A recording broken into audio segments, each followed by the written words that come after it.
Assalamualaikum warahmatullahi wabarakatuh.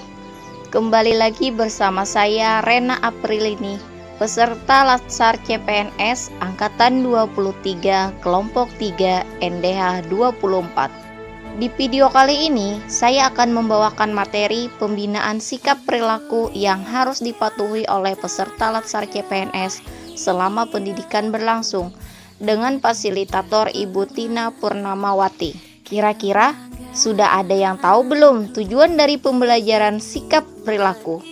Kalau begitu, saya bantu jelaskan ya. Kemampuan CPNS generasi saat ini memang lebih maju dibandingkan dengan era sebelumnya. Banyak inovasi atau kreativitas yang mampu mereka ciptakan untuk kemajuan bangsa ini. Tetapi, kecerdasan tersebut harus didukung dengan attitude atau sikap perilaku yang baik, sehingga tercipta individu yang berkualitas. Pembentukan karakter menjadi salah satu agenda utama dalam Latsar CPNS. Selain bidang keilmuan, attitude juga diajarkan agar mereka mampu bersinergi dengan orang lain atau dengan kelompok di masa yang akan datang. Sikap perilaku yang harus ditetapkan selama proses pembelajaran berlangsung adalah sebagai berikut. 1. Hadir 10 menit di dalam ruang kelas virtual sebelum jam pelajaran dimulai. 2. Mengisi daftar hadir sesuai dengan waktu yang telah ditentukan. 3. Menggunakan pakaian, atribut, dan perlengkapan pelatihan sesuai dengan yang telah ditentukan. 4. Menyalakan kamera dari awal sampai selesai proses pembelajaran di dalam kelas virtual. 5. Mematikan mikrofon ketika proses pembelajaran berlangsung dan boleh diaktifkan segera setelah mendapat izin dari widya suara, fasilitator, atau panitia penyelenggara. 6.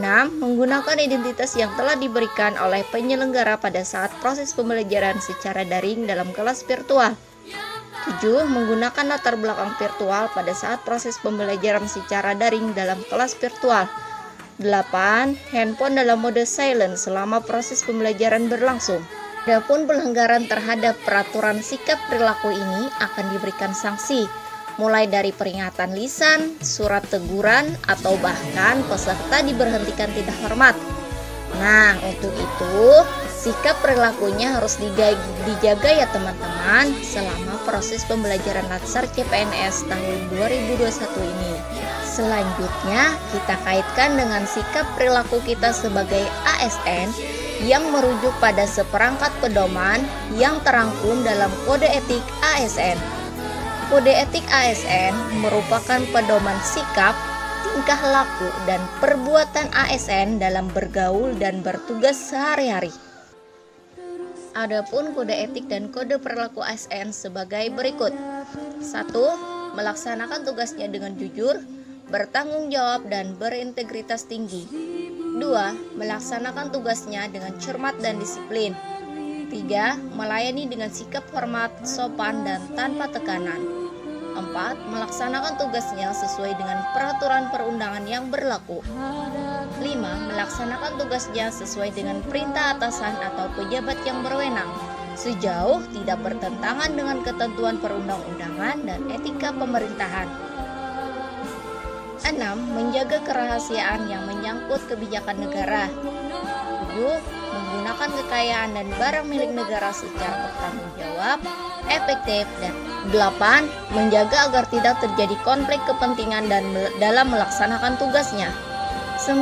Memberikan informasi secara benar dan tidak menyesatkan kepada pihak lain yang memerlukan informasi terkait kepentingan kedinasan. 10.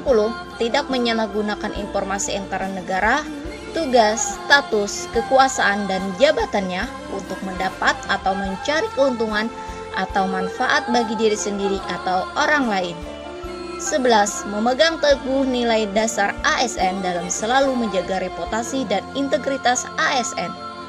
12. Melaksanakan ketentuan peraturan perundang-undangan mengenai disiplin pegawai ASN. Pemerintah telah mengatur apa yang sebaiknya dilakukan dan apa yang sebaiknya dihindari oleh ASN.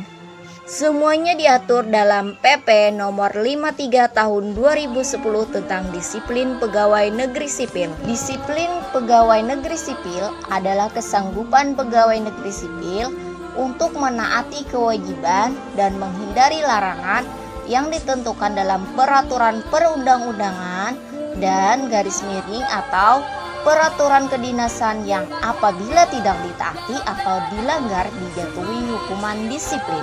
Pelanggaran disiplin adalah setiap ucapan, tulisan, atau perbuatan PNS yang tidak menaati kewajiban dan garis miring atau melanggar larangan ketentuan disiplin PNS, baik yang dilakukan di dalam maupun di luar jam kerja. Hukuman disiplin adalah hukuman yang dijatuhkan kepada PNS karena melanggar peraturan disiplin PNS.